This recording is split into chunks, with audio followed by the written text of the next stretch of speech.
안녕하세요. 안녕하세요. 저는 저번에 김해 수해가 났을 때, 김해 수해 복구 현장에 잠시 봉사를 합시고 한번 경험해본 정나무라고 합니다. 반갑습니다. 저는 부산 금곡동에 살고 있으면서 이번 김해 한림면 수해 복구에 주말에 참가했던 공국표라고 합니다. 네. 저는 지금 종로 무학동에 살고 있는 이민수라고 합니다. 그리고 이번에 수해 복구 작업에는 제가 미처 참석하지는 못했습니다. 반갑습니다. 지금 전국이 아주 비판입니다. 온통 비가 이렇게 내리더니 지금은 또 수해 지역이 곳곳에 생겨나고, 이전 태풍 때만 하더라도 김해를 중심으로 한 지역만 그렇더니 지금 어디 하나 성한 데가 없을 만큼, 그러다 보니까 아무래도 또 부모님께서도 바쁘시기에 또 현장을 다니시고 하는 것 같습니다. 이런 수해 지역을 보시는, 또 현장을 가서 보시는 그런 생각들을 좀 말씀해 주십시오. 글쎄, 느낌으로 얘기하면 참 말이 안 나온다. 쳐다보면 그냥 억장이 무너져서 말이 안 나온다. 그렇게밖에 말할 수가 없죠. 그런데 이제 우리는 현장에 가서 실제로 도움이 되든 안 되든 우리 스스로가 배우는 거죠. 대체로 TV를 보고 또 문서로 된 보고서를 이렇게 읽어보면 되게 상황은 파악할 수 있습니다만, 현장에 가보면 보고서를 읽으면서 받았던 느낌하고 아주 전혀 딴판입니다. 전혀 생각지 못했던 새로운 것을 많이 이제 이해하게 되고, 그렇게 해서 현장을 자주 좀 다녀봅니다. 이런 일이 있을 때 실제로 피해를 당한 분들한테는 좀 오히려 귀찮게 느껴지더라도 또 우린 우리 도리로서 현장에 가보는 게 좋겠다, 그런 생각을 합니다.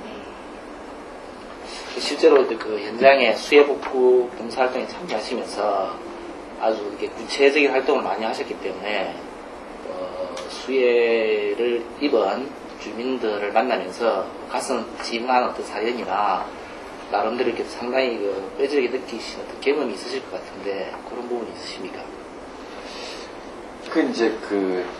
대체로 오늘 대화를 하면서 현장에 봉사활동을 한 노무현 이렇게 전제하고 말씀을 하시는데, 실제로는 정치하는 사람들이 가서 봉사활동하는 것은 좀 짧은 시간 그렇게 함께 체험해보는 것이지, 실제 내용은 현장 확인이라고 하는 쪽이 맞을 겁니다.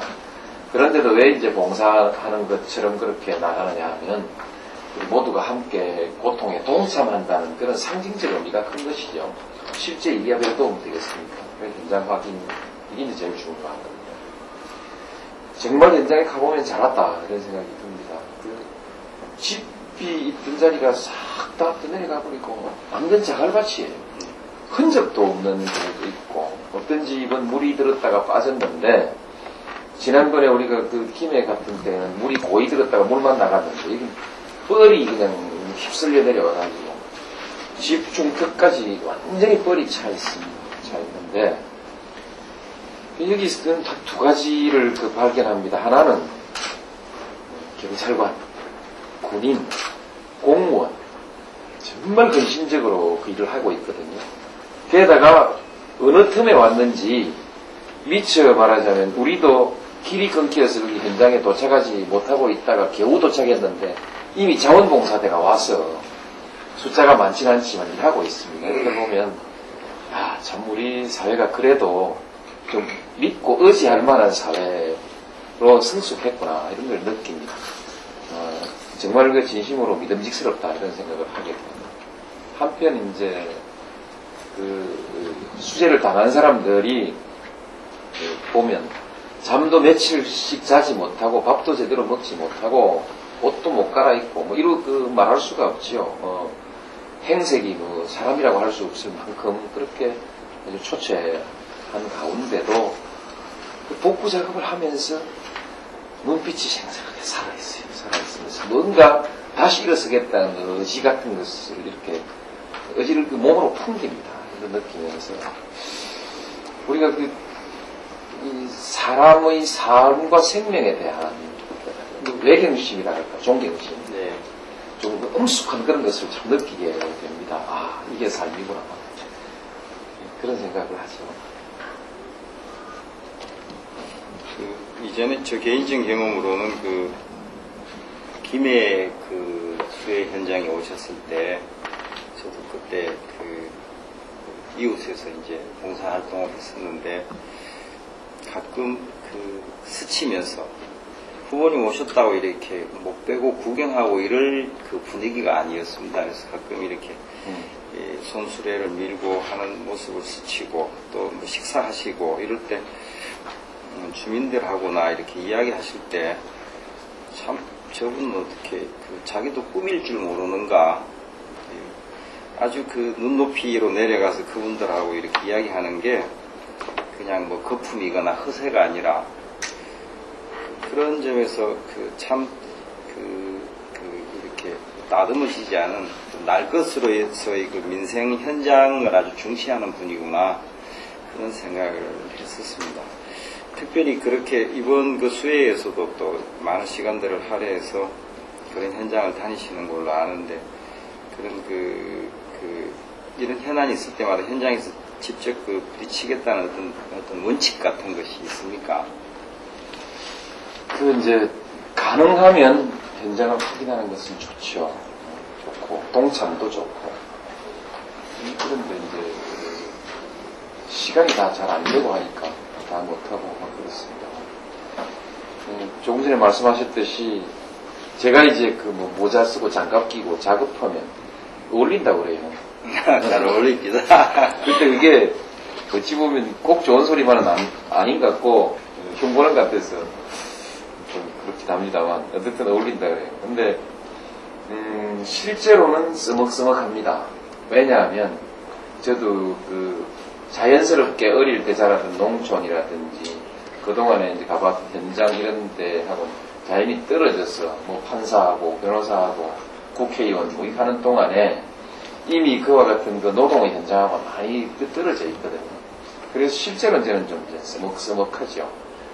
단지 이제 갈 때까지는 쓰먹쓰먹하고 가서 이제 딱 일을 해보면 옛날 생각이 좀 나기도 합니다. 예를 들면 어릴 때 시골서 농사일을 했을 때 하고, 그다음 저는 고등학교 졸업하고 막노동판에 몇 달 가 있었습니다. 그래서 막노동을 해본 경험도 있고, 이제 군대 가서도 역시 이제 사병이니까 사역을 아주 많이 했죠.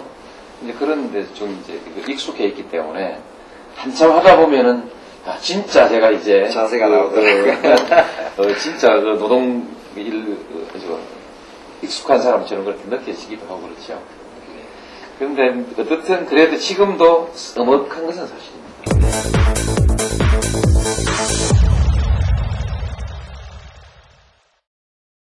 노사모 회원분들 중에서 호남 지역에 거주하시는 분들이 영남 지역의 피해 복구 현장에 가서 또 일을 도와주시고, 또 영남 지역에 계신 분들이 호남 지역으로 오셔서 피해 복구 현장에서 또 구슬땀을 흘리면서 일을 하시고, 그런 모습들을 스스로 보여주는 거를 볼 때 어떻게 보면 노 후보님께서 가장 큰 사안으로 생각하는 동서화합이 그렇게 작은 것에서부터 시작되는 것이 아닐까, 그런 생각을 하면서 참 가슴 뿌듯하게 그런 생각을 가졌던 적이 있습니다.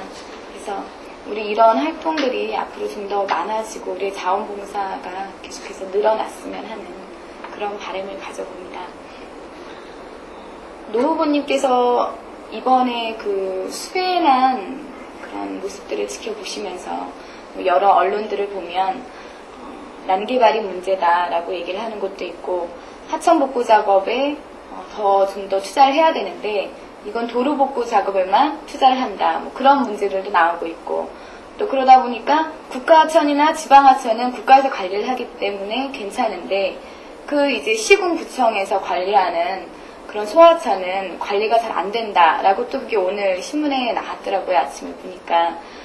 그런 여러 문제점들이 있을 텐데 노 후보님께서 생각하시는 그런 수혜의 어떤 큰 문제점, 가장 중요한 문제점은 어떤 것이고 거기에 대한 어떤 대책 방안에 대해서는 어떻게 생각을 하시고 정리하고 계신지 거기에 대해서 여쭤보고 싶습니다. 우리 이민주 씨 얘기를 들으면서 네.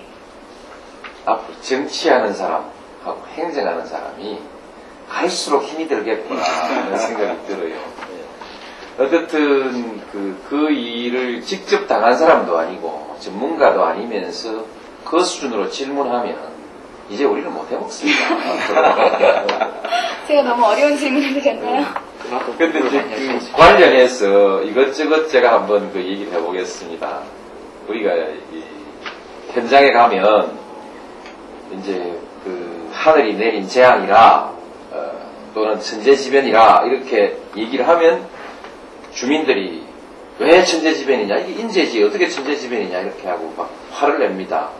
인재냐 천재냐 이런 게 있는데 그 이제 그 대체적으로 이번에 그 바람 불었을 때 뭐 그 80년 만에 처음 온 큰 비다 또는 뭐 100년 만에 처음 온 큰 비다, 국시적으로 그런 것이 있거든요.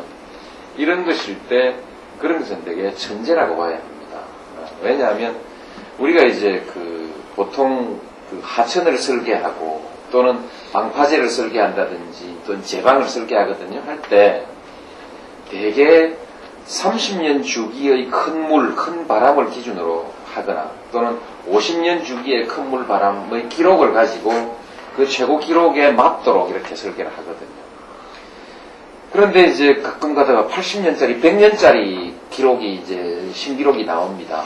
그러면 80년, 100년짜리 신기록에 맞추자면은 실제로 공사비가 30년짜리보다는 3배 이상 들어가는 경우가 있습니다.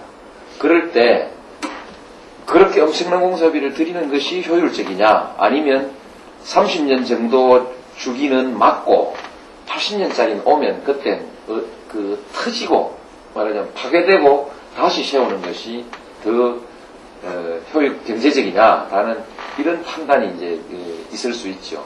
물론 이제 인명 피해가 따를 때는 그런 기준은 있을 수 없습니다만 이제 그런 그 기준 따라 다를 수 있는데, 우리가 이제 30년 주기 기준을 쓸 거냐, 50년 기준을 쓸 거냐, 100년 기준을 쓸 거냐라는 것은 우리 사회에 축적되어 있는 자본의 수준에 따라서 달라질 수 있는 것입니다. 그런데 지금 저는 이제 한국에서 지금쯤은 이 한 30년, 50년짜리의 기준을 이제 80년, 100년 기준으로 바꿔야 될 때가 됐다. 특히 그것도 인명의 안전에 관계된 부분에 관해서는 전부 이것을 설계 기준을 바꿀 때가 됐다. 한국의 국력이 그만큼 이제 된다. 그럼 저는 그렇게 생각합니다. 그러나 지금까지는 그 수준이 아니었다고 본다면, 그것은 우리 사회적 합의의 수준이랄지 역량의 수준이라고 봐서 지금 우리가 갖고 있는 설계 기준을 넘는 것은 그건 인재라고 말해서는 안 되고 천재라고 말해야 된다. 그런 것이 있죠. 그 다음에 이제 남개발 말씀하셨는데, 이것도 남개발과 관련된 뿐만이 아니고 관리 소홀 문제도 많이 나옵니다. 예를 들면 이번 제가 다 확인하진 않았지만 김해 한림 같은 데 가면은 여기는 수문을 꼭 막아줘야 됩니다 라고 주민들이 여러 차례 건의했음에도 불구하고 공무원들이 그것을 간과했다 이렇게 주장하고 있거든요. 그렇다면 그것은 이미 그것은 관리사항에 과오나 책임이 있는 거 아니겠습니까?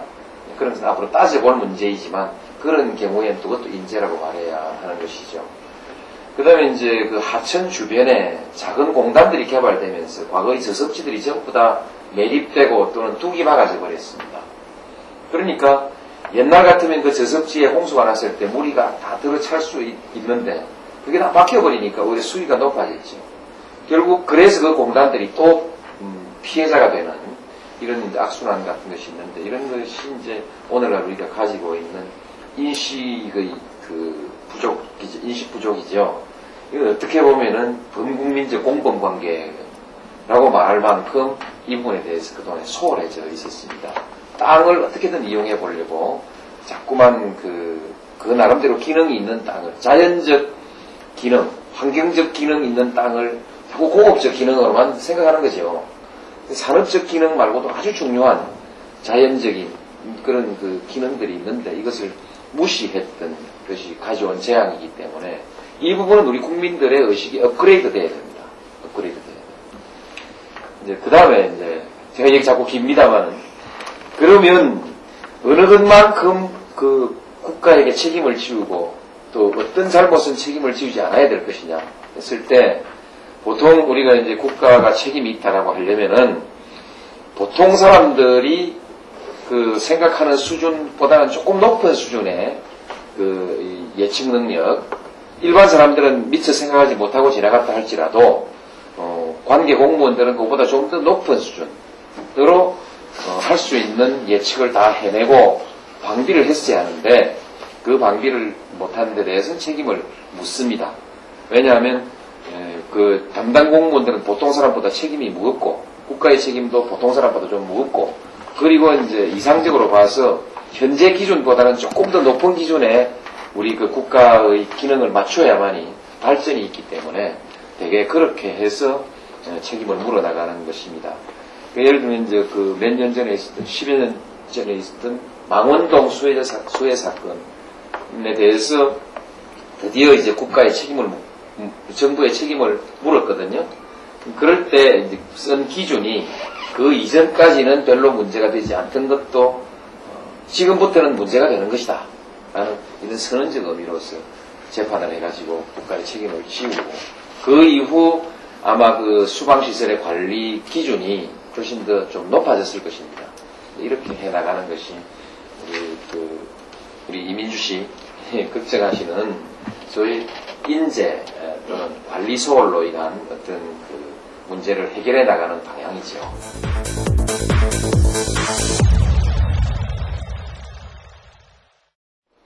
자원봉사 활동 이후에 자원봉사 활동하는 과정에서 그 마을 주민들께서 이렇게 그 치사 도구가 이렇게 충분하지 않은 관계로 뭐 김치나 반찬 요구들에 대한 준비가 거의 없다는 얘기를 듣고 일주일 뒤에 그 김치를 배추를 약 400개 폭이 사다가 담아서 마을 주민들한테 이렇게 이제 갖다 드린 적이 있습니다. 근데 노부님께서는 실제로 수해 그 지역을 방문하고 난 이후에 그 주민들과 대화하는 과정에서 나타난 어떤 그 주민들의 요구사항이라든지 이런 것을 정책적으로 이렇게 반영하는 그런 시스템이나 그리고 그런 행동을 실제로 하신 적이 있습니까?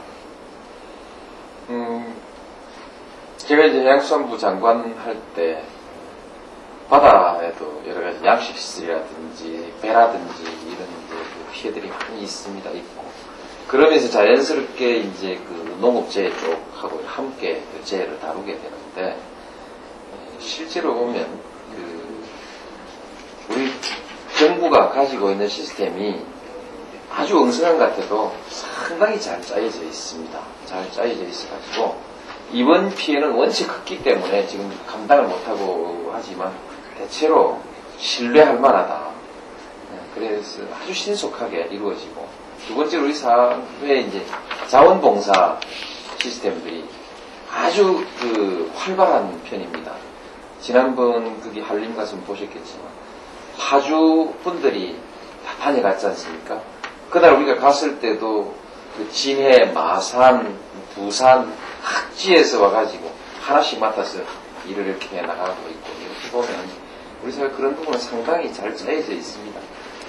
제 같은 경우는 이제 개인적으로 뭐 그런 그 김치를 보급한다든지 뭐 이런 것들은 하진 않았지만 대체로 전체적인 그런 것들은 판단은 하고 또 개입하기도 하고 합니다.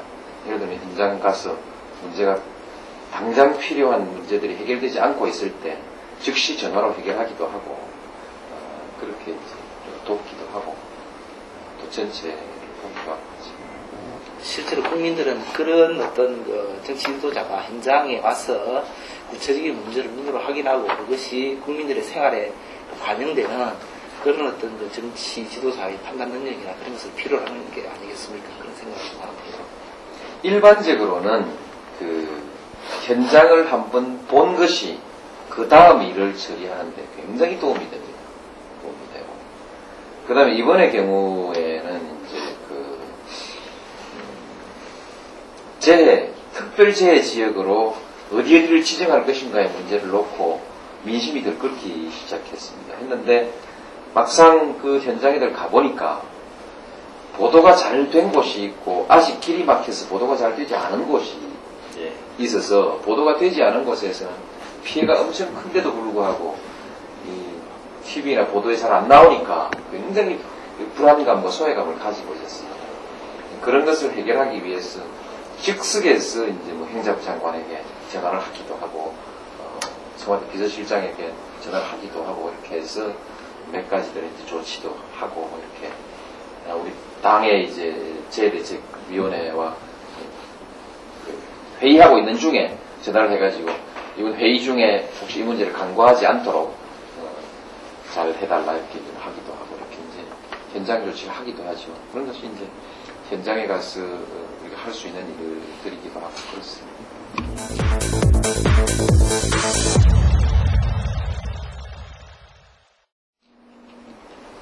이번에 이제 수해가 나면서 이제 여러 관련 보도들이 있었는데 그 중에 보니까 좀 시사하는 바가 큰 두 가지 이야기가 있었습니다. 그 강릉 지역의 수재민 분들이 서울로 상경을 하셔가지고 그런 이흠업소라든지 강남에 잘 사는 부유층 동네에 가서 그런 직접 그 모금 운동을 하셨다라는 그런 얘기도 들었고 또 어떤 대기업 전문 경영인께서는 그 모친이 이제 돌아가셨는데 그 부의금으로 들어온 돈을 수재민, 그 수재의원금으로 기탁하셨다는 그런 얘기도 들었습니다. 그런 내용들을 듣다 보니까 정말 이 수재가 나서 걱정도 되고 또 이런 희망적인 이야기도 있고 그런 걱정과 희망이 교차되고 있는데 이번 재난을 계기로 해서 아까 나왔던 그런 자원봉사의 개념보다는 좀 더 큰 어떤 대국민 캠페인 같은 것이 있어야 되지 않을까 그런 생각을 해봤는데 거기에 대해서는 좀 어떻게 생각하시고 계신 것이 있으신지. 그 수재민들이 국민들에게 도움을 청하기도 하고 또 국민들이 자발적으로 돕기도 하고 하는 이런 것들이 참 훈훈한 미담으로 지금 이제 얘기되고 있고 앞으로도 계속 이어질 것입니다. 우리 사회의 희망입니다. 그런데 아울러서 좀 폭넓게 이 문제와 관련해서 얘기를 해본다면 실제로 과거에는 천재지변 또는 하늘이 내린 재앙은 본인의 팔자소관이다. 국가는 책임이 없다. 이런 전제 위에서 모든 제도가 만들어져 있었습니다. 그런데 국가의 역할이 어디까지냐 이런 것에 대한 생각이 점점 넓어지면서 마치 우리가 이제 시장경제제도를 채택해서 경쟁을 하게 되면 경쟁에서 낙오한 사람들에 대해서 국가가 다시 책임을 져가는 이런 현대복지국가의 그 이상이 생겼듯이 이런 재난에 관해서도 최종적으로는 국가가 책임을 져야 된다. 이렇게 생각합니다. 이제 뜻하지 아니한 재앙에 대해서 인간이 대비하는 방법으로 맨 처음 나온 것이 보험제도 아닌가 생각합니다. 돈을 스스로 내가지고 보험제도를 만들어서 재앙을 당했을 때 도움을 받는 이런 제도를 만들었고, 그 다음에 그것을 이제 국가가 차용해가지고 국가에서 그 보험을 관리함으로써 일반 그 상업보험하고는 달리 좀 수지가 안 맞는 공적보험을 많이 만들어내죠. 예를 들면 뭐 재해, 산재라든지 또는 뭐 실업이라든지 건강보험이라든지 이런 등등의 보험들을 국가가 운영해 나가죠. 그걸로 안 되는 바깥에 있는 부분이 지금 이 자연재해에 관련된 부분입니다. 그러니까 이것도 광의로는 다 보험이라는 방식으로 우리가 그 손실을 분산시킬 수 있습니다. 혼자서 짊어지면 감당하지 못하고 죽을 수밖에 없는 큰 그 재앙을 전부 우리가 나누어서 짊어짐으로써 다 함께 살아갈 수 있는 그런 그 방법이 있는 거죠. 이 극단적인 경우이기 때문에 그렇게 이제 할 수 있는 거죠. 그런 이것을 마지막에 국가가 책임진다. 보험제도의 최후 관리자가 국가다. 어떻게 보면 세금을 보험료로 이해할 수도 있는 것이죠. 그래서 국가는 할 수 있는 데까지 보험제도를 개발해내고 마지막 부분에 가서는 책임을 져나간다는 그런 인식을 가지고 앞으로 법과 제도를 만들어 나가야 됩니다. 제가 이 말씀을 굳이 드리는 이유는 우리 한국이 아직까지 그와 같은 기본 전제에서 제도를 만들고 있지 않기 때문에 앞으로 제도를 바꿔가야 된다. 기조로 바꿔야 된다. 그 말씀 드리는 겁니다. 이번에 이제 특별재해지역선포 제도가 우선 일이 터지니까 허겁지겁도 제도로 한 게 만든 것처럼 보이지만 이것이 이제 바로 이와 같은 정신의 진일보거든요. 그런 점에서 참 의미가 있는 겁니다. 이제 이것을 앞으로 일반화해 나가는 그런 것이 좋죠. 그 다음에 이제 우리한테 부닥치는 국가의 모든 문제들은 우리가 시스템으로 풀어야 된다. 사람의 즉흥적 판단으로 해서는 안 되고 시스템을 만들어 놔야 됩니다. 왜냐하면 사람의 즉흥적 판단 따라 해놓으면 그때 지도자가 누구냐에 따라서 들쑥날쑥해지고 거기서 많은 사람들의 오해가 생기고 갈등이 생기고 하기 때문에 이제 그 제도로서 문제를 풀어나가죠. 그래서 제도에 대해서 대단한 신뢰를 가지고 있는 것이 소위 근대 합리주의, 민주주의의 사상이죠. 그런데 실제로 사회가 움직여 나가는 것을 보면은 그 제도만으로는 절대로 사회가 부드럽게 원활하게 움직여 가지 않습니다. 어떤 제도도 다 서로 마찰이 있고 모순이 있고 그 다음에 그 구멍이 있게 말이에요. 이것을 어떻게 메워나가느냐. 서로 톱니바퀴가 돌아갈 때 여기 기름을 치듯이 돌아가는 이 유연함이랄지 이런 것이 바로 사람입니다. 연대. 그래서 지금 우리 얘기했던 김치 얘기, 자원봉사 얘기, 또는 뭐 그 상가에 부조금을 주는 이런 얘기들은 제도로서 받치지 않는 그 사회의 문화거든요. 이 문화를 우리가 잘 갖고 가는 것, 이런 것이 이제 우리가 좀 보다 더 완전한 사회를 만들어 나가는데 아주 중요한 요소입니다. 법으로 강제하지 않는 인간의 사랑에 의지하는 그 마지막 보루죠. 그래서 그 마지막 말씀을 해주신 것입니다. 그래서 크게 앞으로 이제 국가 그렇게 해서 앞으로 이런 재난에 대응해 나가도록 우리가 이제 생각들을 그렇게 다듬어 나가야 할 거라고 생각합니다. 말씀을 듣고 보니까 노 후보님을 일컬어서 희망이다고 말하는 사람들의 그 이유를 알 수 있을 것 같습니다. 지금 그 수재민 입장에서는 한창 그 어려운 시기일 것 같습니다. 또 어려운 만큼 그 지도자에게 바라는 바도 클 것 같습니다. 우리 노 후보님께서도 그 지도자이십니다. 그래서 지금 우리 수재민들에게 그 희망이 될 만한 말씀을 주시는 걸로 이 시간을 마감했으면 합니다. 먼저 위로 말씀 드립니다. 얼마나 힘드십니까? 그러나 또한 용기를 가지십시오. 조금 전에 말씀드렸듯이 국가가 모든 것을 해결해 주진 못하지만 그러나 여러분을 버리진 않을 것입니다. 여러분이 다시 일어설 수 있도록 모든 노력을 다 할 것입니다. 그리고 또 다른 어느 때보다 많은 분들이 지금 성금을 내는데 동참하고 또 자원봉사에 동참하고 이렇게 하고 있습니다. 여러분과 함께 갈 것입니다. 힘내십시오. 수고들 많았습니다. 고생하셨습니다.